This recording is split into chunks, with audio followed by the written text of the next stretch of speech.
Hello, in this video I'm going to show you where to find the fuses under the hood of your Toyota RAV4.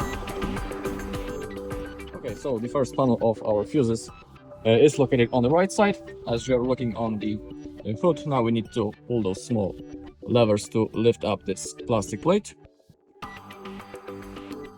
And now we have access to our fuses. Now let's place this plate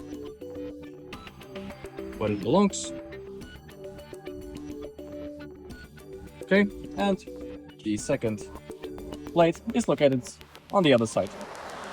Again, we need to lift up those small levers.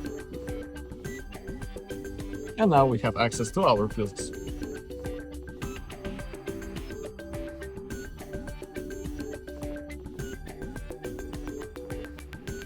Alright, that's all in this video. Thank you all for watching. If you found this video helpful, please leave a like, comment, and subscribe.